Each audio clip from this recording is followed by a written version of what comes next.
सगळ्यात महत्त्वाचं की ह्या सिच्युएशनला कसं रिॲक्ट करायचं ॲक्च्युली अजिबात समजत नाही. महाराष्ट्र खूप जास्त व्हायरल रील्स होऊ लागले.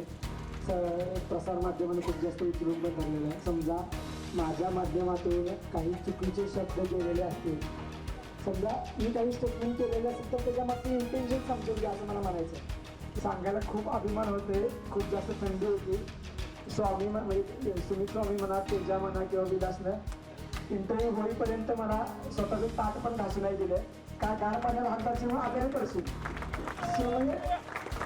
त्यानंतर खूप जास्त फोन येऊ लागले.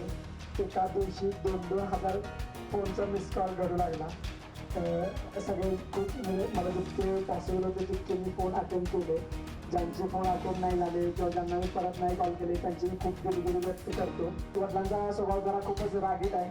खूप जास्त मार पण खाल्ला आहे. दादा मी आणि दिदी म्हणून खूप जास्त मार खाल्ला आहे.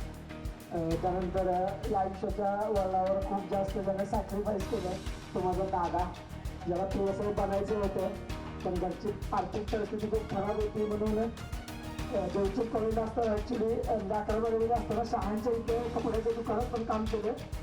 त्यानंतर निपाणीमध्ये हॉटेलमध्ये वेटर म्हणून पण काम केलं त्याने ॲक्च्युली की का घरी पण शिक्षण आणायचं म्हणून. सो मी दादाचं आयुष्यभर ऋणी नाही. ॲक्च्युली माईकवर बोलण्याचा माझा पहिलाच हे आहे. त्यामुळे थोडंफार काय चुकलं वगैरे किंवा काही चुकीचे वगैरे शब्द गेले तर मला मी तुमची सुरुवातीलाच माफी मागतो. तुमच्यापेक्षा वयाने खूपच लहान आहे. सगळ्यात महत्त्वाचं म्हणजे असं मला वाटलं की यश म्हणजे आत्ता या सिच्युएशनला असं मला वाटलं की परीक्षा वगैरे पास करणं सोपं असते आणि या सगळ्या गोष्टी सगळ्या हँडल करणं खूपच अवघड असते असं मला वाटतं. आणि एमबीए ग्रामस्थांनी ॲक्च्युली माझा रिझल्ट लागला 22 तारखेला. सुहासदा वगैरे सुरमटी सर वगैरे अजिताला वगैरे फोन केला मला की गावाला थोडं नियोजन करण्याची संधी द्या. म्हटलं ठीक आहे, आता काय 2-4 दिवस दे आता म्हणजे बघ आता काय एवढं. आता याच्या आधी बघितलं की भरपूर जरा सत्कार वगैरे झाले आहेत पण स्वप्नात सुद्धा देखील मी असं कधीच इमॅजिन केलं नव्हतं की इतक्या मोठ्या प्रमाणात लोक आणि इतक्या मोठ्या प्रमाणात सत्कार होईल माझा. मी एमगे ग्रामस्थांचा आयुष्यभर या गोष्टीसाठी ऋणी राहील आणि मी एक आशा व्यक्त करतो की दरवर्षी आम्हाला असे पुन्हा मिळवणूक करायची एमगे गावातील विद्यार्थ्यांनी संधी द्यावी असं मला एक मनापासून खूप वाटतंय. कारण एमगे गावाने आतापर्यंत 10वी केंद्रात म्हणा 12वी केंद्रात म्हणा खूप सारे टॉपर विद्यार्थी दिले आणि यापुढे एमगे गावातील विद्यार्थ्यांनी चांगलं काम करत राहा असं मला वाटतंय. आता सगळ्यात महत्त्वाचं म्हणजे मेन मुद्द्याकडे येऊयात. सर्वांना उत्सुक म्हणजे ऐकायची प्रिपरेशन किंवा बाकीच्या सगळ्या गोष्टी. तर 1ली ते 7वी पर्यंत म्हणजे माझं शिक्षण जिल्हा परिषद शाळा केंद्र शाळा विद्यार्थी झालंय. त्यानंतर 1ली 2रीच्या आमच्या वर्ग शिक्षिका भोई मॅडम, 3रीच्या वर्ग शिक्षिका मोरे मॅडम, 4थीच्या वर्ग शिक्षिका शिंदे मॅडम, 5वी 6वी 7वीच्या वर्ग शिक्षिका जाधव मॅडम, 8वी 9वी 10वीचे वर्ग शिक्षक आपले पवार सर गावातले. खूप चांगलं मोलाचं सहकार्य लाभलं मला आणि माझं नेहमी असं ओपिनियन आहे चांगल्या शिक्षकांच्या शिवाय चांगले विद्यार्थी घडू शकत नाहीत. आणि आम्ही ज्यावेळी प्राथमिक शाळेत होतो त्यावेळी शिक्षकांची जितकी तळमळ होती त्यांना असं वाटायचं की विद्यार्थी जितका पुढे जायला पाहिजे जी ती तळमळ होती म्हणजे माफ करा me out of the context म्हणजे घेऊ नका माझे शब्द पण मला असं वाटतं की ती तळमळ सध्या शिक्षकांच्या मध्ये थोडी दिसत नाहीये. कारण विद्यार्थी हा फक्त एकटा घडत असतो, शिक्षक मात्र पूर्ण जनरेशन घडवत असतात. म्हणून सर्व शिक्षकांना आवाहन करतो की माझ्यासारखे लाखो विद्यार्थी तुम्ही घडवू शकताय. तुम्ही ठरवलं तर जगाचा कायापालट करू शकताय. पालकांच्या नंतर खूप मोठी व्यक्ती कोण असतील तर ते शिक्षक आहेत. सो माझ्या सर्व शिक्षकांना मी खूप खूप आभारी आहे आणि सर्व शिक्षकांना आव्हान हे देखील आहे की खूप तळमळीने जिद्दीनं सर्व विद्यार्थ्यांना शिकवावं. त्यानंतर ऍक्च्युली माझं 11-12चं कॉलेज शिवराज विद्यालय ज्युनियर कॉलेज मुरगुडला झालं. ऍक्च्युली खूप डिफिकल्ट सिच्युएशन होती 11-12ला ऍडमिशन घेणं. सुरुवातीला थोडा वेळ देवचंदला ऍडमिशन घेतलं, त्यानंतर थोडा वेळ मुरगुडला पण गेलो पण काय तेवढं खूप जास्त भीती वाटायला लागली आणि मग ठीक आहे म्हटलं शिवराज पण मला ऍडमिशन देताना सुरुवातीला नकार होता. मग तिकडे सरांची हेल्प केली ऍडमिशन घ्यायला वगैरे. शिवराज पण मला ऍडमिशन दिलं. त्यानंतर 11-12ला रविवार चॅरिटेबल ट्रस्ट आणि राजेंद्र हजारे यांनी मला मार्गदर्शन केलं, आर्थिक मदत केली. त्यानंतर सीईटीला चांगले मार्क पडले, असं वाटलं होतं की सीओपी सारख्या चांगल्या कॉलेजमध्ये ऍडमिशन मिळेल. महत्वाचा मुद्दा हाच की सीओपी सारख्या नामांकित कॉलेजमध्येच हे एक्सपोजर भेटते. सर्व विद्यार्थ्यांना मी आव्हान करतो की सर्वांनी म्हणजे बघा, म्हणजे माझा ओपिनियन व्यक्त करतो, सर्वांनी 11वी-12वी सायन्सच करावं. सायन्स इतकी तुमची पर्सनॅलिटी डेव्हलप करते, त्या प्रमाणात आर्ट्स किंवा कॉमर्स करत नाही असं माझं वैयक्तिक ओपिनियन आहे. आउट ऑफ कंटेक्स्ट म्हणजे घेऊ नका या गोष्टी. आणि सगळ्यात महत्त्वाचं म्हणजे कॉलेजमध्ये ऍडमिशन झालं आणि कॉलेजमध्ये असताना मला फाउंडेशन ऑफ एक्सलन्स आणि काउन्सिल ऑफ इंडिया यांनी 2 CSR थ्रू वार्षिक 40,000 प्रत्येकी 40,000 स्कॉलरशिप प्रोव्हाइड केली. स्कॉलरशिप देत असतानाच मी सुद्धा स्कॉलरशिप सेक्शन मध्ये कॉलेजच्या कमवा आणि शिका योजनेमध्ये एका तासाला 60 रुपये मला देत असायचे. मी काम करत होतो त्यावेळी. सो जितकं जमलं तितकं काम करायचं, कारण थोडं नाश्त्याचं वगैरे पण खर्च काढायचा होता आपल्याला. सो त्या गोष्टी केल्या. तर आमच्या कॉलेजमध्ये भेटलो नाही. मग अक्षयची ओळख झाली. अक्षय आमच्या कॉलेजमध्ये 2 वर्ष सिनियर आहे, पण आता अक्षयच म्हणतो तुला. आणि म्हणजे काय अक्षय म्हणतो आता, त्यामुळे ठीक आहे आता. आणि अक्षय माझा ऑर्गनायझर होता ऍक्च्युली काळात कॉलेजचा, म्हणजे बोटिंग शिकवायचा आम्हाला, सिनियर होता. पण ऑर्गनायझरचे रूपांतर मैत्रीत झाले, मैत्रीचं रूपांतर भावामध्ये झालं. अख्ख्या सख्या भावासारखं मला वागणूक दिली. म्हणजे माझे पेपर वगैरे व्हायचं, अक्षय आणि वहिनी माझ्यासोबत जेवायला वगैरे यायचे, कारण व्यक्त वगैरे म्हणजे युपीएससीच्या प्रिपरेशन जर्नीमध्ये थोडं एकटाच प्रवास असतोय. कारण जगण्याच्या success is many fathers but स्ट्रगलला कोणी जवळ करत नसतं ऍक्च्युली.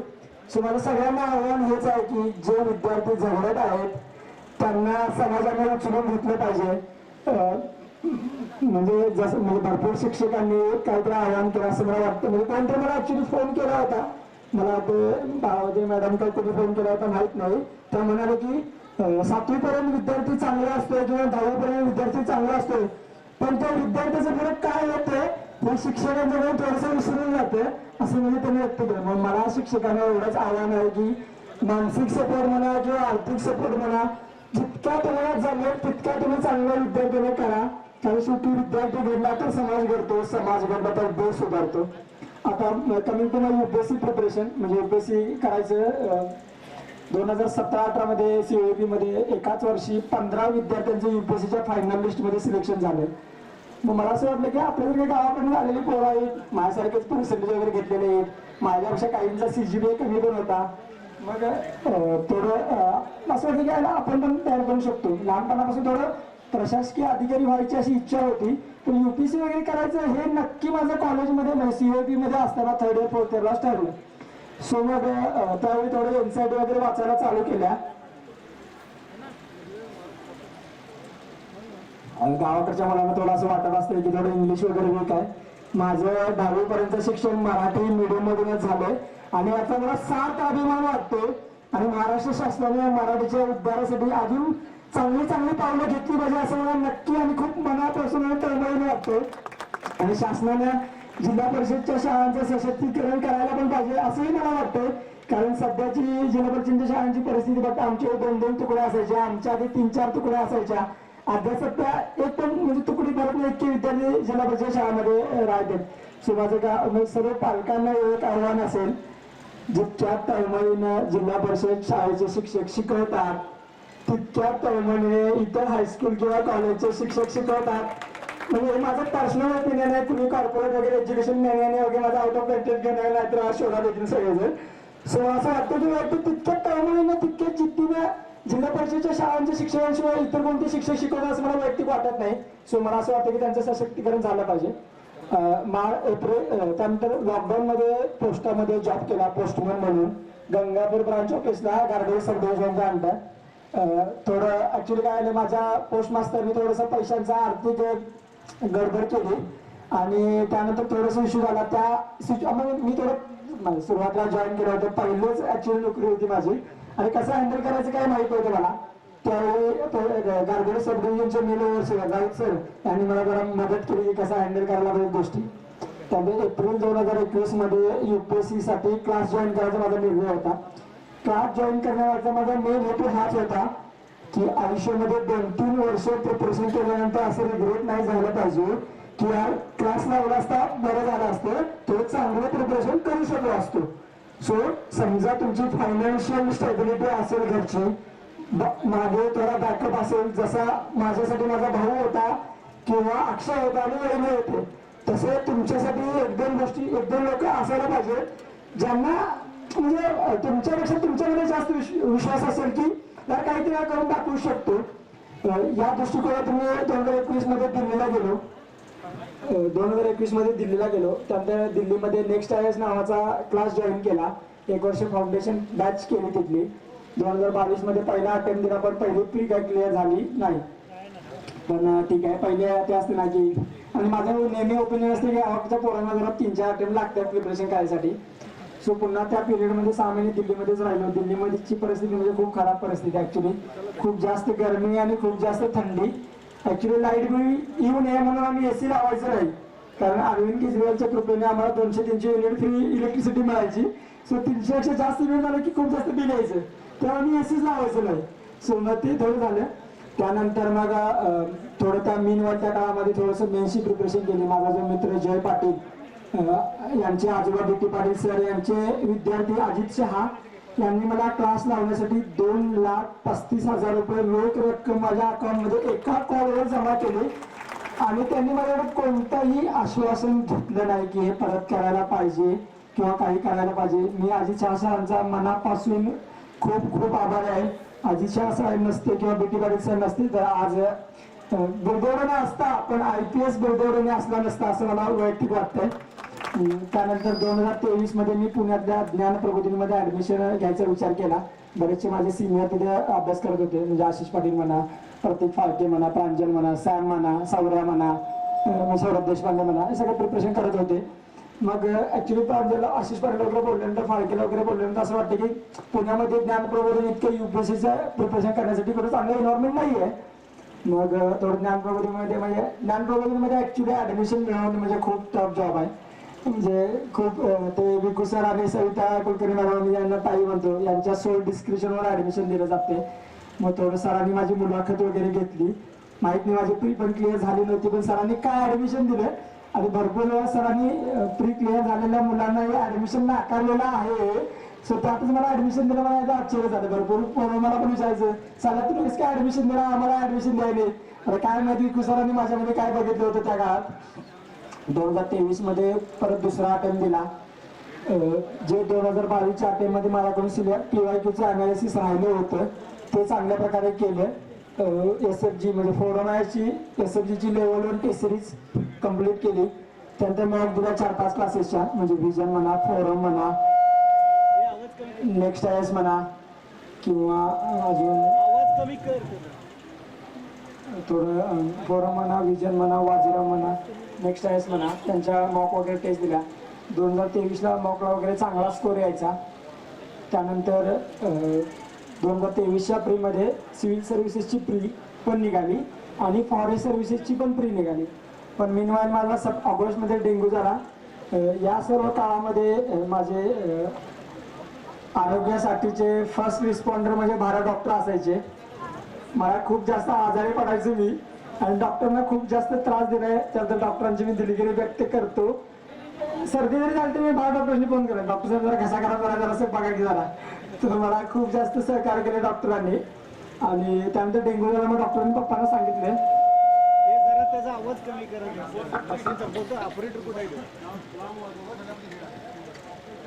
त्यानंतर डॉक्टरांनी सांगितले की गावाकडे या. आमच्या डॉक्टरांच्याकडे ऍडमिट झालो. 2023ची मेन्स दिली CSCची सप्टेंबरमध्ये. नोव्हेंबरमध्ये फॉरेस्टची मेन्स नागपूरला दिली. CSCची मेन्स होईल का नाही याची मला काही गॅरंटी नव्हतीच, झालीच नाही, म्हणजे पास झालोच नाही. 30-35 मार्कांनी माझी मेन्स राहिली. पण फॉरेस्टची मेन्स क्लिअर होईल म्हणजे मला अशी आशा होती. माझी खूप चांगला मित्र निशांत आणि अक्षय वळे याची मेन्स क्लिअर झाली होती. खूप जास्त वाईट वाटलं. ते 15 दिवस खूप जास्त डिप्रेशनमध्ये गेलो. तर मला वाटलं होतं की लीड राहू दे, पण ॲटलिस्ट इंटरव्ह्यूचा तरी कॉल येईल असं वाटलं होतं मला वैयक्तिक, पण आलं नाही. ॲक्च्युली खूप वाईट वाटलं मला. पण मग त्यानंतर निशांतला वगैरे सांगितले की मग पुन्हा एकदा 2024च्या प्रिलिमची तयारी केली. प्रीचा रिझल्ट लागल्यानंतर ॲक्च्युली मला आनंद होण्यापेक्षा जास्त वाईट वाटलं होतं, कारण CSCची प्री निघाली होती आणि फॉरेस्टची प्री निघाली नव्हती. तर मला वाटते खराब सरांनी मला शिवा दिल्या होत्या साल्या माझी प्री नाही निघाली रडा लागलीस तू आणि तुझी प्री निघून पण तू रडा लागलीस म्हणून मला शिवा दिल्या होत्या. सो मग ते कारण त्यावेळी थोडं सिच्युएशन पण तशी होती, जॉब हवा होता थोडं म्हणजे घरून काही त्रास वगैरे नव्हता, काय प्रेशर वगैरे नव्हतं, पण ते स्वतःला लाज वाटत राहत्या की यार तू 2-3 वर्ष झाल्यात जॉब वगैरे पाहिजे होता. सो मग त्याचा आवाज वाढलाय म्हणून त्यांना जरा आवाज कमी हॅलो हे बंद करा साहेब. सो मग जॉब वगैरे पाहिजे असं मला वाटत होतं नक्की. मग मी नोएल CGLच्या वगैरे प्रीसाठी वगैरे फॉर्म भरला होता. CAPFची मेन्स माझी 2024ची प्री दिली, प्री निघाली, सप्टेंबरमध्ये प्री दिली. पुन्हा एकदा मला ऑगस्टमध्ये डेंग्यू झाला. मागच्या वर्षी माझे 15 दिवस गेले होते, नशिबानं डेंग्यू झाला होता पण यावेळी मला 6 दिवसच गेले माझे. ठीक आहे म्हणजे चांगलं झालं म्हणायचं. मग GSC पेपर देऊन आल्यानंतर मला असं वाटलं की ठीक आहे यावर्षी तरी इंटरव्ह्यूचा कॉल येतो. ऑप्शनलचा पेपर पण माझा स्ट्रॉंग पॉईंट होता, तो पण गेला, चांगला कव्हर केला होता. मागच्या वर्षीपेक्षा बेटर रिप्रेझेंटेशन केलं होतं. ऑप्शनलचा पेपर 2 लिहिला आणि माझी जी उत्सुकता होती की यावर्षी इंटरव्ह्यूचा कॉल येणार होती सगळेच निघून गेले, कारण पेपर इतका रंड मला आणि मला ॲक्च्युली कळालंच नाही की आता काय करायला पाहिजे. खूपच हिरमोड झाला. मग तरी ठीक आहे म्हटलं CAPFची प्री दिली ऑगस्टमध्ये. CAPFची प्री निघाली, मेन्स म्हणजे प्री आणि मेन्स एकाच दिवशी असल्या. ऑक्टोबर-नोव्हेंबरमध्ये CAPFचं फिजिकल झालं, मेडिकल झालं. त्यानंतर डिसेंबरमध्ये 9-10 डिसेंबरला CSCचा रिझल्ट लागला. त्या दिवशी आम्ही DY पाटीलमध्ये पप्पांचं किडनी स्टोनचं ऑपरेशन करायचं हॉस्पिटलमध्येच होतो. म्हणजे असं मला वाटत राहते की तुम्हाला असं वाटतं म्हणजे माझं पर्सनल ओपिनियन आहे, तुम्हाला ज्या वेळी वाटेल की आयुष्यातले सगळे मार्ग आता संपत आलेले आहेत, मला वाटतं की देव त्याच क्षणी तुमच्या वाट्याला यश घालत असतो. सो आशा सोडली नाही पाहिजे, होप्स कायम राखले पाहिजे, कारण होपच्या त्या दोऱ्यावरच जग अवलंबून आहे आणि जग टिकलेलं आहे. 20 डिसेंबरला इंटरव्ह्यूचं शेड्यूल आलं आणि मला असं कळालं की माझा इंटरव्ह्यू 20 जानेवारीला आहे. मग सगळ्यात म्हणजे जराशी फाटली, कारण 1 महिन्यामध्ये UPSCच्या इंटरव्ह्यूची तयारी करणं म्हणजे खूप त्यावेळी आपल्याला जर काय माहीत नसतं ॲक्च्युली. मग निशांत ॲक्च्युली माझा कॉन्स्टंट टच होता. निशांतनं ऑलरेडी 2 इंटरव्ह्यू दिल्यात, कोमलनं पण 2 इंटरव्ह्यू दिल्यात. आणि सगळ्यात महत्त्वाचं म्हणजे मेन्सची प्रिपरेशन करताना मी, निशांत आणि कोमल फडतरे म्हणून माझी बारामतीची मैत्रीण आहे, तिघांनी आम्ही खूप चांगला अभ्यास केला होता. मेन्सचा रिझल्ट लागताना मला असं वाटतं होतं काय कोमलचं होईल, माझं माहीत नाही, पण कोमलचं तरी शुअर शॉट होईल असं वाटलं होतं.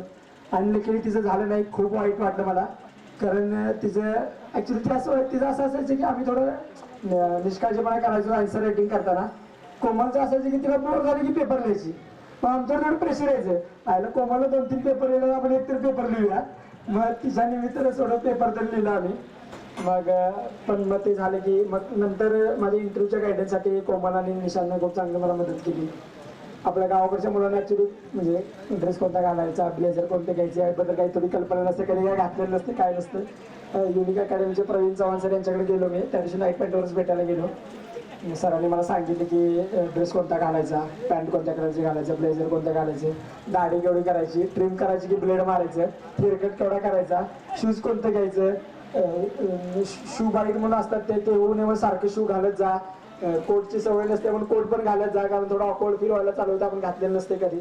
नसेल जे बारीक गोष्टी, जे सिली गोष्टी सगळ्यांना सिली वाटत असतात, पण गावाच्या पोरांना सिली नसतात, त्या सगळ्या गोष्टी सांगायचं काम प्रवीण चव्हाण सरांनी केलं. मग 5-6 जानेवारीला वडिलांचं ऑपरेशन झालं ॲक्च्युली. मग पप्पांना ऑपरेशन थिएटरमधून बाहेर काढल्यानंतर मगदूम हॉस्पिटल कोल्हापूरमध्ये ऑपरेशन झालं. पप्पांना ICUमध्ये ठेवून मी त्या दिवशी दाजी आणि दिदी वगैरे हॉस्पिटलमध्ये मी दिल्लीला गेलो. पुण्यामध्ये मॉक दिला, दिल्लीला गेलो, दिल्लीमध्ये 4-5 मॉक दिले. 20 जानेवारीला माझा इंटरव्ह्यू होता. ॲक्च्युली इंटरव्ह्यूच्या त्या प्रिपरेशनमध्ये मी दिल्लीमध्ये माझा मित्र विलास मोरेच्या रूमवर होता. सांगायला खूप अभिमान होते, खूप जास्त थंडी होती. स्वामी म्हणजे सुमित स्वामी म्हणा, तेजा म्हणा किंवा विलासनं इंटरव्ह्यू होईपर्यंत मला स्वतःचं ताट पण घासू नाही दिलं, काय गार पाण्यात हात घालशील म्हणून आजारी पडशील. आयुष्याच्या चांगल्या वळणावर चांगले मित्र भेटत गेले. म्हणजे ही मला वाटतं की देवानं माझ्यासाठी दिलेली खूप चांगली देणगी होती. 20 जानेवारीला इंटरव्ह्यू माझा आफ्टरनून सेशनमध्ये होता. दिनेश दासा सरांचा बोर्ड होता. मला ॲक्च्युली UPSCचं कसं आहे, 1 मिनिट नाही, मला वाटतं 1 मिनिट आधीच कळते तुम्हाला की बोर्ड कोणता आहे. गेलो, सरांनी मला माझ्या पोस्ट ऑफिसबद्दल थोडं क्वेश्चन विचारलं. एका बोर्ड मेंबरने मला POK बद्दल माझं तुझं ओपिनियन काय विचारलं. मी त्यावेळी सरांना सांगितलं की sir POK is integral part of India, critical for India integrity आणि सोव्हरेनिटी, म्हणजे पार्ट ऑक्युपाईड काश्मीर हा भारताचाच भाग आहे हे मी त्यांना सांगितलं एकदम विश्वासाने, थोडं लो हाय पिचमध्ये. त्यानंतर एका बोर्ड मेंबरने मला विचारलं की तुझी म्हणजे माझी hobby UPSC detailed application form भरून घेताना हॉबी विचारत्या. सो मी हॉबी टाकली होती की शीप अँड गोट रिअरिंग यांची मी हॉबीज टाकली होती. सो ॲक्च्युली मला याच्यावर क्वेश्चन पण विचारले की शेळी दूध किती देत्या, शेळीचं दूध वाढवायला काय करायला पाहिजे. मी त्यांना सांगितले की सानेन गोट ऑफ स्वित्झर्लंड जरा ते दुधाच्यासाठी खूप फेमस आहे, त्यासाठी तिच्याशी आपण क्रॉस ब्रिडिंग वगैरे घडवून आणलं तर आपण मिल्क यील्ड वाढवू शकतो. मग मला त्यांनी क्वेश्चन विचारलं की मग डॉक्टर्स आजकाल शेळीचे दूध काय रिकमेंड करू लागले. मग मी सरांना सांगितलं की जर शेळी वगैरे खूप सारे मेडिसिनल प्लांटचा पाला खाते आणि तो जो मेडिसिनल कंटेंट असतो तो शेळीच्या दुधामध्ये उतरवतो आणि तो डायबिटिक पेशंटसाठी खूप चांगला असतो. पण मला वाटतं की ही आन्सर जरा सर्वांना जरा खूप ग्राउंड रियालिटीची जाणीव करून देत होते. इंटरव्ह्यू झाल्यानंतर ॲक्च्युली कसं होतं की बाकीच्या सगळ्या पोरांचा माझ्या आधी झालेल्या किंवा माझ्या आधीच्या दिवशी झालेल्या पोरांचा इंटरव्ह्यू 25-30 मिनिटं चालला आणि ॲक्च्युली मला 18-19 मिनिटामध्ये हाकलून दिले. त्यानंतर मी निशांतला पहिला फोन केला की भाई काय फालतूपणा झालं की मला 18-19 मिनिटाला हाकलून दिलं. मग निशांतनं माझी फर्स्ट रिॲक्शन कॅप्चर करून ठेवली होती. माझा इंटरव्ह्यू 20 जानेवारी होता, इंटरव्ह्यू 16-17 एप्रिलपर्यंत होती, म्हणजे 2-3 महिन्याचा कालावधी होता. त्या कालावधीमध्ये माझ्या सिलेक्शनची उत्सुकता सगळ्यांनी निघून गेली. म्हणजे ट्रान्सक्रिप्ट येत होत्या, मुलांना चांगले चालल्यात की काय इंटरव्ह्यू आपल्या शेवटी कॉम्पिटेटिव्ह आहे, म्हणजे आपल्यापेक्षा समजा कोणतं चांगलं परफॉर्म करत असेल तर सर नक्कीच त्याचं सिलेक्शन झालं पाहिजे, होतंच. पण मग निशांत मला कायम सांगत असायचं की तुझी मी फर्स्ट रिॲक्शन कॅप्चर केलं आणि तुझं होईल. पण मला तर काही श्युरिटी नव्हती. ॲक्च्युली पप्पांचं ऑपरेशन झालं होतं, थोडे चेंज ऑफ एन्व्हायरमेंट पाहिजे होतं. मग आम्ही डायलिसिस करायचं पप्पांचं असं थोडं खूप सारं नेफ्रोलॉजिस्टनं ओपिनियन दिलं होतं. पप्पांचं म्हणजे पप्पांची इच्छा नव्हती करायचं, आत्या वगैरेंची पण इच्छा नव्हती. मग आम्ही ठरवलं की बकऱ्यात जाऊया, थोडं चेंज ऑफ एन्व्हायरमेंट होतं. आम्ही 4-5 दिवसासाठी बकऱ्यात गेलो होतो. 22 तारखेला ॲक्च्युली आमच्या मामांची म्हणजे आमच्या काकांची म्हणजे मावशीच्या आमच्या दिरांची म्हणजे मारुती कुटेंची बकरी कातरायला चालू होती. मी आणि माझा मावस भाऊ मारू कुटे गाडीवरनं गेलो आणि आमच्या ॲक्च्युली जरा खानापूरला जायचं. मग 4 वाजता बकरी कातरायची म्हणजे बकरी कातरायला चालू होती आणि 4 वाजता सोडायची आणि खानापूरला जाऊन जरा साहित्य घेऊन यायचं ठरलं होतं.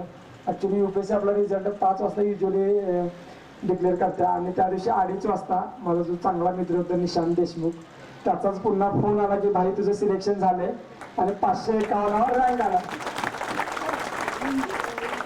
त्यानंतर थोड्या मिनिटासाठी ते जे की सगळ्या विद्यार्थ्यांच्या सोबत होते थोड्या 2-3 मिनिटासाठी आनंदाश्रू येत गेले. रिअलाइज नाही झालं की ॲक्च्युली जे स्वप्न पाहिलं होते ते सत्यावर उतरवते. पण ती खूप चांगली फिलिंग असते की म्हणजे सक्सेस म्हणजे काय, ॲक्च्युली सक्सेस काय असते. पण ते एक म्हणजे ती मानसिक स्थिती असते ज्याच्यामुळे तुम्हाला समाधान वाटत असतं. सक्सेस फक्त म्हणजे UPSC मध्ये सिलेक्शन हेच सक्सेस नाही आहे, पण कोणत्या क्रीडा क्षेत्रामध्ये अतुल्य कामगिरी करणं, म्युझिक, संगीत, डान्स या सगळ्या स्विमिंग कोणत्याही क्षेत्रामध्ये तुम्ही चांगली कामगिरी करणं, सर्वोच्च पदावर पोहोचणं हे म्हणजे सक्सेस आहे. फक्त अभ्यासात हुशार असणंच म्हणजे सक्सेस नाही असं मला वाटलं. मग त्यानंतर खूप जास्त फोन येऊ लागले. एका दिवशी 2-2 हजार फोनचा मिस कॉल घडू लागला. सगळे खूप म्हणजे मला जितके पॉसिबल होते तितके मी फोन अटेंड केले. ज्यांचे फोन अटेंड नाही झाले किंवा ज्यांना मी परत नाही कॉल केले त्यांची मी खूप दिलगिरी व्यक्त करतो. त्यानंतर खूप साऱ्या TV मीडियाला मी बाईट वगैरे दिले, खूप सारे YouTube चॅनलला बाईट वगैरे दिले. म्हणजे ॲक्च्युली मी त्या दिवशी बकऱ्यात होतो, त्यानंतर TV मीडियावर बकऱ्यात आले. सांगायचा उद्देश हाच म्हणजे to clear the some things किंवा to clear the air some म्हणजे काही थोडं मिसकन्सेप्शन स्प्रेड झालं. ज्या दिवशीपासून मी माझी प्रिपरेशन चालू केली एप्रिल 2021 पासून त्या दिवशी मी कधीही 1 किंवा 2 महिने बकरी राखायला गेलेलो नाही आहे. फुल टाईम UPSCची प्रिपरेशन पुणे किंवा दिल्लीमध्ये राहूनच केलेली आहे. गावी आलो तरी मी खूप 1 किंवा 2-3 दिवस राहायचो. त्यांना मला सारखं विचारायचं 2-3 दिवस झाले की दुर्गा अजून किती दिवस झाले राहणारच गावात जा की गप लवकर. पप्प्या वगैरे पण असायची. त्यामुळे तेच असंच की आणि सगळ्यात महत्त्वाचं म्हणजे आमच्या मंडळाचे पोरं खूप भारी आहे. खूप म्हणजे मंडळ खूप लहान आहे आमचं असं तरुण मंडळ, पण एकदम जीवाभावाला साथ देणारे पोरं आहेत. आजीबाच्या घरात काय झाले रात्री जेवण झालं की टाइमपास करत बसायचं. आजीबाचं घर म्हणजे आमच्या मंडळाचं घर असं झालं ॲक्च्युली. आणि मग तसं झालं आणि हे म्हणजे सांगायचा उद्देश फुल टाइम कधी मी म्हणजे फुल टाइम बकरी टाकलेली नाही आहे. फुल टाइम UPSCची प्रिपरेशन केलेलं आहे. प्रिपरेशन करण्यामागं म्हणजे 10वीला 96% मार्क आहेत, 12वीला 91% मार्क पडलेले आहेत. UPSCच्या प्रिपरेशनचा अभ्यास म्हणजे रेग्युलर 6 ते 8 तास अभ्यास व्हायचा माझा रेग्युलरली. माझं नेहमी फोकस असायचं की म्हणजे एका दिवशी 10 तास वगैरे किंवा 15 तास वगैरे म्हणजे टू बी ऑनेस्ट 15 तास किंवा 16 तास कधीच अभ्यास केला नाहीये मी, हे ठामपणाने सांगतो. आणि याची सत्यता जर तुम्हाला पडताळून पाहिजे असेल तर माझ्या कोणत्याही लायब्ररीतल्या मित्राला विचारू शकताय तुम्ही माझ्या माघारी. सो तर आता अभ्यास करण्यासाठी एक चांगलं ॲप शोधून काढलं होतं माझ्या मित्रांना आदित्य नवाळेने. YPT म्हणून एक प्ले स्टोरवर ॲप आहे, तळेकर वगैरे आम्ही सगळ्यांनी एक 10-15 लोकांचा ग्रुप बनवला होता. आणि अभ्यासाला बसलं की ते YPT चालू करायचो, म्हणजे ते आपल्या बाकीचे ॲप वापरू देत नव्हते आम्हाला, टाइमपास व्हायचा नाही मोबाईलवर. मग समजा नवाळे सकाळी 6ला आला आणि मी 9ला गेलो तर मग तिथे दिसायची की आयला नवाळे 2-3 तास जास्त अभ्यास केला वाटला, आपल्याला तर जास्त बसायला लागते वाटतात. ही थोडी हेल्दी कॉम्पिटिशन होत गेली ॲक्च्युली. म्हणजे कॉम्पिटिशन असायला पाहिजे पण हेल्दी असायला पाहिजे, एकमेकांना खूप सपोर्ट पण करायचो. सांगायचं तात्पर्य हेच की माझ्या या यशाचं श्रेय माझ्या आयुष्यातले चांगले शिक्षक भेटत गेले. आयुष्याच्या प्रत्येक वळणावर त्यांनी चांगलं मार्गदर्शन केले. माझ्या आईवडिलांनी मला कधीच सांगितलं नव्हतं की UPSCची प्रिपरेशन कर. आई तर मला नेहमी म्हणायची की तू स्वतःहून ओढवून घेतलेलं संकट आहेस, बघ करायचं नाही करायचं तुझं तो ठरव. कारण आई माझी काही शाळा शिकलेली नाही आहे, पण मला असं नेहमी वाटतंय साक्षरता आणि शहाणपण याचं रिलेशन आहे का नाही माहीत नाही, पण माझ्या आईच्या बाबतीत तर अजिबातच नाही असं मला 100% आणि ठामपणे वाटतंय. कारण खूप शहाणपणाचे सल्ले तिने दिलेत मला. वडिलांचा स्वभाव जरा खूपच रागीट आहे, खूप जास्त मार पण खाल्लाय. दादा मी आणि दिदीने खूप जास्त मार खाल्लाय. त्यानंतर या आयुष्याच्या वळणावर खूप जास्त ज्याने सॅक्रिफाईस केलं तो माझा दादा, ज्याला PSI बनायचं होतं पण घरची आर्थिक परिस्थिती खूप खराब होती म्हणून देवचंद कॉलेजला असताना ॲक्च्युली 11वी असताना शहांच्या इथे कपड्याच्या दुकानात पण काम केलं. त्यानंतर निपाडीमध्ये हॉटेलमध्ये वेटर म्हणून पण काम केलं त्याने ॲक्च्युली, का घरी पैसे कसं मागायचं म्हणून. सो मी दादाचं आयुष्यभर ऋणी राहील आणि आमचा भावाभावांचा हा बॉन्ड असंच कायम चांगला राहू दे अशी माझी देवाकडे अपेक्षा आहे. त्यानंतर माझा मित्र अक्षय सोळंकर. अक्षयबरोबर सांगायचं तेवढं थोडंच ॲक्च्युली, कारण काही संबंध नसलेला एखादा व्यक्ती तुम्हाला आर्थिक मदत करतो या काळामध्ये खूप डिफिकल्ट टास्क आहे. आजकाल 1 रुपये कोण कोणाला देत नाही, दिला तर तो कधी देणारच विचारतोय. अक्षरं मला महिन्याला 3, 4, 5, 6 हजार अक्षरं पाठवलेले असले तरी वहिनी अक्षरं न सांगता मला पैसे पाठवायच्या. वहिनींच्या कधी फ्लॅटवर गेलो सांगवीला तर येताना डबा करून द्यायच्या, कपडे धुतलेले नसते तर कपडे घेऊन यायला सांगायच्या, कपडे धुवायच्या. सख्या दिल्यापेक्षा चांगली वागणूक मला दिली. वहिनींचा मी कायम आयुष्यभर ऋणी राहील. अशाच वहिनी सर्वांना भेटो असं मला वाटतंय. त्यानंतर अभ्यासाबद्दल थोडंसं सांगतो जे की खूप महत्त्वाचं आहे असं मला वाटतंय. 5वीला नवोदयचं सिलेक्शन झालं नाही, खूप वाईट वाटलं. सौर्याचं आणि कृष्णाचं सिलेक्शन झालं आणि आपलं झालं नाही, या गोष्टीबद्दल खूप वाईट वाटलं मला. त्यांचं पण झालं ठीक आहे, पण माझं पण व्हायला पाहिजे होतं असं मला वाटत होतं. झालं नाही, एक प्रकारे चांगलं झालं. तेच एक म्हणजे मनामध्ये बोचणं राहिले की आयुष्यात नवोदयचं सिलेक्शन झालं नाही, त्याची भरीव त्याची उणीव म्हणून NMMSला 8वीला सिलेक्शन झालं. NMMSला जे पैसे मला मिळाले तेच मी कॉलेजच्या पहिल्या वर्षाची हॉस्टेलची फी भरायसाठी वापरलं. 10वीला 96% मार्क पडले. मला वाटते जय महाराष्ट्र विद्यालयाचे म्हणजे मी माझ्यापर्यंत, त्यानंतर तर खूप जास्त मार्क पडले, पण तोपर्यंत मी जय महाराष्ट्र विद्यालयाचा टॉपर होतो. 96% चांगले मार्क पडले होते. त्या वर्षी राजेंद्र दर्डांचं लेटर पण आलं होतं मला की खूप चांगलं काम केलं म्हणून. पवार सरांनी मला ॲक्च्युअल ओरिजिनल पत्र पण दिलं नाही आणि मला त्याची जेरॉक्स कॉपी दिली. त्यावेळी मला खूप सरांचा जरासा थोडासा राग आला होता, पण ठीक आहे. सरांनी मला सांगितलं की शाळेसाठी पत्र आले, पण ठीक आहे, ॲक्सेप्टेड टोटल. त्यानंतर अभ्यासाबद्दल थोडंसं बोलूया. UPSCच्या दिनक्रम माझा सकाळी 7:30, 8 किंवा 8:30 वाजता उठायचो. कधी 7:30ला उठायचो, कधी 9 वाजेपर्यंत पण झोपलोय. म्हणायचा उद्देश की 1 दिवसामध्ये तूप खाल्ल्यानंतर रूप अजिबात येत नाही, थोडंसं झगडावं लागतंच. आणि ही जर्नी काही 1-2 दिवसामध्ये संपणारी नव्हती की मी एका दिवशी 16 तास अभ्यास करून की हे सक्सेस मिळू शकत नव्हतो. सो म्हणजे काय, consistency is the key to the success असं मला वाटतं. थेंबे थेंबे तळे साचे. रोज थोडं अभ्यास केला तर त्याचा समुद्र बनतो. रोज 6 ते 8 तास अभ्यास व्हायचा. कधी कधी असं व्हायचं की यूट्यूबवर रात्री व्हिडिओ बघताना टाइमपास पण व्हायचा.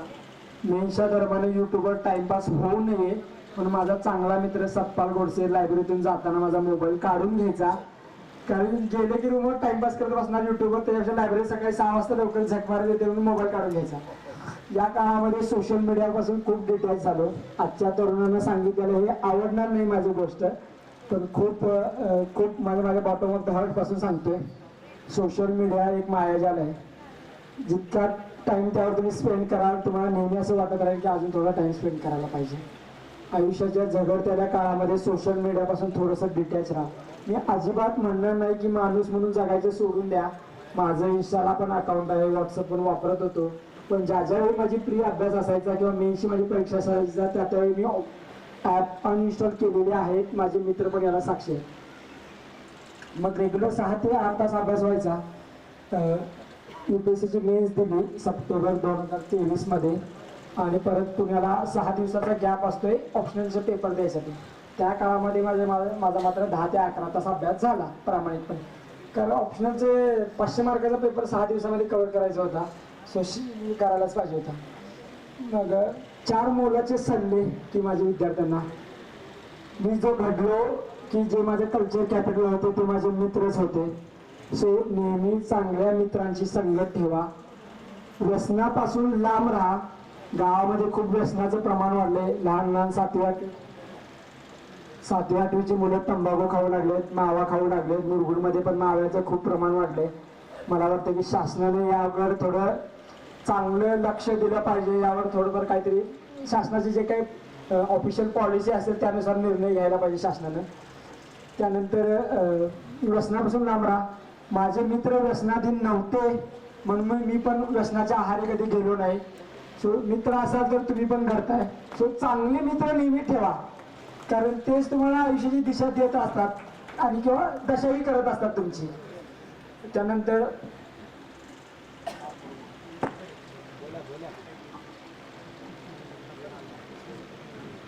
आता जे विद्यार्थी UPSCची प्रिपरेशन करत आहेत सध्या त्या विद्यार्थ्यांसाठी, ज्यांनी 2दा-3दा प्री दिल्या पण प्री निघत नाहीये अशा विद्यार्थ्यांसाठी तुमचं काय चुकतंय तपासून पहा. किंवा थोडा ॲनालिसिस करा. 1 वर्ष गॅप हवा असेल तर 1 वर्ष गॅप घ्या. 2 अटेम्प्ट दिल्यानंतर स्वतःची लायकी समजत्या की आपण क्रॅक करू शकतो का नाही. त्या लायकीनुसार मी थोडं खूप स्ट्रॉंग वर्ड्स वापरतोय, पण ठीक आहे, ही माझी जबाबदारी आहे.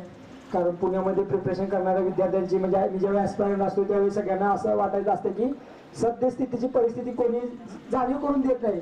खूप लोंढे पुण्यामध्ये UPSC किंवा MPSCचे प्रिपरेशन करण्यासाठी येत आहेत, खास करून मराठवाडा किंवा विदर्भ भागातले. त्या सगळ्या विद्यार्थ्यांना मी एकच सांगू शकतो की घरच्या परिस्थितीची जाणीव असू दे. 1-2 अटेम्प्ट नंतर होत नसेल तर सोडून द्या. काही कमीपणा नाहीये. खाईन तर तुपाशी नाही तर उपाशी असं अजिबात राहू नका. घरची आर्थिक परिस्थिती याची जाणीव राहू दे. जर कोणी फायनान्शियल असेल मग करण्यात काही अर्थ नाही. आणि जे लहान विद्यार्थी आहेत माझे बांधव 7वी 8वीला किंवा 11-12वीला त्यांना एवढं सांगेल की 11-12वीला चांगल्या कॉलेजमध्ये ॲडमिशन मिळवण्यासाठी प्रयत्न करा. करिअर काय करायचं याबद्दल असं काहीही डिस्कशन करू नका. सो आणि पालकांना एक सांगायचं म्हणजे आता खूप अवघड आहे पालकांना सांगायचं. पालकांच्या पण काही इच्छा अपेक्षा असतात, पण माझं असं नेहमी म्हणणं असतं की त्यांनी त्या विद्यार्थ्यांच्यावर लादायला नाही पाहिजे. त्यासाठी प्रयत्न करायला पाहिजे, पण विद्यार्थ्यांनी मुभा दिली पाहिजे की त्याला कोणतं करिअर करायचं त्यावेळेला संधी दिली पाहिजे. विद्यार्थ्याला JEE किंवा मेन्स करायचं नसते, नीट करायचं नसते, पण पालक लातूरला कोट्याला घालवतात. काय पॉईंट नाहीये. विद्यार्थ्याला जे करायचं ते करू द्या. आपल्या इकडंच इंजिनिअरिंग आणि मेडिकलची क्रेज आहे. नॉर्थमध्ये DU सारख्या JNU सारख्या इन्स्टिट्यूटमध्ये ह्युमॅनिटीजचा कोर्स करण्यामध्ये खूप क्रेज आहे. स्टेफन्सला लेडी श्रीरामला ॲडमिशन मिळवणं म्हणजे खूप कठीण आहे. मी म्हणेन की इंजिनिअरिंगला ॲडमिशन मिळवणं सोपं आहे. DU मध्ये ॲडमिशन किंवा JNU मध्ये ॲडमिशन मिळवणं खूप अवघड आहे. सो गावाकडचे विद्यार्थी गावाकडे BA किंवा BCom करण्यापेक्षा DU JNU मध्ये जाऊन BCom BA करा. नक्कीच एक व्यक्ती म्हणून तयार होत्या. आणि UPSC मध्ये सक्सेस मिळवलं चांगलं आहे. UPSC मध्ये अपयश झाला त्याच्यापेक्षा चांगला आहे, कारण UPSC तुम्हाला एक चांगला नागरिक म्हणून नक्कीच घडवते. माझं वैयक्तिक ओपिनियन आहे. सो माझं मनापासून सगळ्या कंडिशनचा विचार करता मी म्हणेन की तुम्ही आयुष्यात कधी ना कधी एखाद दुसरा अटेम्प्ट UPSCचा द्यावा असं माझं वैयक्तिक होत आहे. पण बाकीच्या गोष्टींचा सारासार तुम्ही अभ्यास करा असं मला वाटतं. आता कमिंग टू द कन्क्लुजन की सगळ्यात महत्त्वाचं की ह्या सिच्युएशनला कसं रिॲक्ट करायचं ॲक्च्युली अजिबात समजत नाही आहे. महाराष्ट्रावर खूप जास्त व्हायरल रील्स होऊ लागले. प्रसारमाध्यमांनी खूप जास्त उचलून पण धरलेलं आहे. समजा माझ्या माध्यमातून काही चुकीचे शब्द गेलेले असतील, समजा मी काही स्टेटमेंट केलेले असेल तर त्याच्या मागचं इंटेन्शन समजून घ्या असं मला म्हणायचं आहे. म्हणजे काही वेळा की खूप वेळा बघितलं आहे की मग माझा हेतू वेगळाच असतो आणि स्टेटमेंट फक्त व्हायरल होतात. सो माझं कळकळीची विनंती आहे की खूप साधा माणूस आहे मी, मला साधंच राहू द्या, कारण साधेपणातच खूप श्रीमंत आहे असं मला नक्की नेहमी वाटत राहत आहे. आणि सगळ्यात महत्त्वाचं म्हणजे शेतकऱ्यांच्या विद्यार्थ्यांसाठी मी पण शेती केलेलं आहे, खूप तळमळीनं शेती केली आहे. पप्पांना खूप वेळा रागावून पण शेती केलेलं आहे, खूप वेळा पाणी पण पाजलेलं आहे शेतात. आई वडील शेतात जातात, तुम्ही टाइमपास करत घरात यूट्यूबवर इंस्टावर रील बघत बसताय. ॲक्च्युली खूप चुकीची गोष्ट आहे. 40-50 वर्षाचे तुमच्या आई वडील शेतात राबतात आणि तुम्ही दिवसभर झोपताय. या गोष्टीकडे थोडं तुम्ही सेल्फ रिफ्लेक्ट करा. शेतामध्ये काम करायला अजिबात लाजू नका. मला वाटतं रणजित भाटनं मला एक गोष्ट सांगितली, त्यांच्यामध्ये थोडं डिस्कशन काहीतरी चालू होतं. रणजिता मला वाटतं थोडं याबद्दल कल्पना असेल. सो कोणतेही काम लहान नसतं ॲक्च्युली. म्हणजे समजा माझं UPSCमध्ये सक्सेस झालं नसतं तर मी कॉलेज ऑफ इंजिनिअरिंग पुणेमधून BTech केलेलं आहे, लक्षात ठेवा. आयुष्यामध्ये अपयश म्हणजे काय की UPSCमध्ये सक्सेस झालं नसतं तर सिव्हिल इंजिनिअरिंगच्या आधारे एखादा स्वतःचा कन्स्ट्रक्शन बिझनेस किंवा स्वतःची कन्स्ट्रक्शन लाईन चालू करू शकलो असतो. त्यामधून महिन्याला 30-40 हजार तर मिळू शकलो असतो. सो 30-40 हजारमध्ये आई वडिलांची काळजी घेऊ शकलो असतो, स्वतः पोट भरू शकलो असतो. सो प्लॅन बी असू दे तुमच्यासोबत, कारण प्लॅन हे नेहमी सक्सेसफुल होईल असंच माहीत नाही. आणि सगळ्यात महत्त्वाचं म्हणजे आयुष्यामध्ये 4 थोर व्यक्ती ज्यांच्यावरून खूप मोठा इन्स्पायर झालो. एक मध्ये महाराष्ट्राच्या आराध्य दैवत राजा शिवछत्रपती यांची दूरदृष्टी म्हणा किंवा त्यांचे विचार म्हणा. आयुष्यामध्ये अडचणीच्या वेळी कसं एस्केप झालं पाहिजे आणि अंगावर आला तर कसं शिग्गावर घेतलं पाहिजे, या गोष्टी महाराजांनी शिकवल्या. त्यानंतर कोल्हापूरचे राजे शाहू महाराज, कोल्हापूरच्या जडणघडणीमध्ये खूप मोलाचा वाटा आहे. बहुजन समाजाच्या उद्धारासाठी त्यांनी खूप मोलाचं काम केलंय. त्यानंतर महात्मा फुले विद्यार्थ्यांच्या शिक्षणासाठी, किंवा मी म्हणेन की फादर ऑफ एज्युकेशन असं म्हणेन मी. त्यानंतर संविधानाचे शिल्पकार डॉक्टर बाबासाहेब आंबेडकर. मला असं वाटतं की कोणत्याही समाजापुरते या थोर व्यक्तींना मर्यादित ठेवू नका. सगळ्यांचे विचार, सगळ्यांचे आचार लक्षात घेतले पाहिजेत.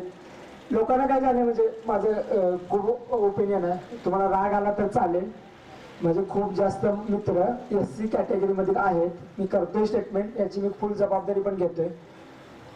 SC कॅटेगरीतील माझे मित्र बाबासाहेबांचं पुस्तक वाचलं नसेल पण बाबासाहेबांचं खूप जास्त स्टेटस किंवा सॉंग तयार करतात.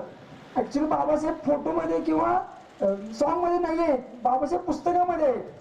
पुस्तकं वाचा तुम्ही, त्याशिवाय समाजाची उद्धार कसा करणार आहे तुम्ही? एक बाबासाहेब घडले त्यानंतर बाबासाहेब घडलेच नाही. असे 100 बाबासाहेब घडायला पाहिजे होते पण नाही घडले. का? त्याला जबाबदार आपणच आहे. बाबासाहेबांनी एका समाजापुरतं मर्यादित ठेवलं. त्यांचे आचार विचार सगळ्या आकलनात घ्या. समाजामध्ये आरक्षणाचा फायदा दिला, अफर्मेटिव्ह ऍक्शन का दिला? कारण सगळी स्टार्टिंग लाईन सेम नाहीये. सगळ्यांना स्टार्टिंग लाईन सेम यासाठी आरक्षणाचा फायदा दिलाय, पण फायदा कोणच दिसत नाही. ज्यांनी फायदा घेते तेच फायदा घेत आहेत. माझे महाराष्ट्राचे जे मित्र आहेत ते फायदाच घेत आहेत. गावाकडे व्यसनाधीन झालेले आहेत, 11-12 मध्ये टाइमपास करायला लागले. त्यांना म्हणजे खूप कळकळीची विनंती आहे. कारण बहुजन समाजाचा गोरगरीब, मराठा समाजातील गोरगरीब शेतकरीचा मुलगा जर प्रशासनामध्ये आला तर प्रशासन सुधारणार आहे. जोपर्यंत आपल्यासारखी व्यक्ती प्रशासनामध्ये येणार नाही तोपर्यंत प्रशासन सुधारणार आपण कसं एक्सपेक्ट करणार आहे की प्रशासन सुधारायला पाहिजे? आपल्यासारखी व्यक्ती गेली तरच सुधारणार आहे ना. तुम्ही बाहेर राहून जर अपेक्षा करत असाल तर कसं अपेक्षित आहे ते?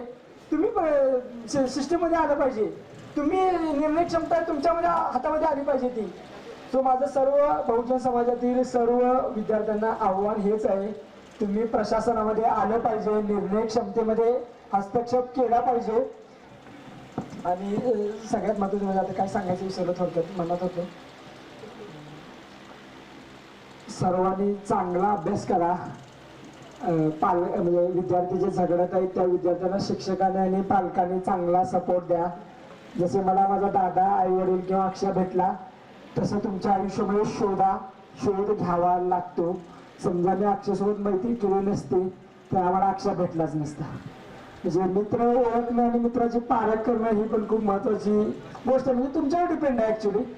मला वाटतं खूप जास्त वेळ झालेला आहे आणि इतक्या मोठ्या प्रमाणात म्हणजे सुहासदा म्हणा किंवा गावच्या माझ्या सत्कार समारंभाच्या मॅनेजमेंट कमिटीने खूप जास्त कष्ट घेतलेले आहेत.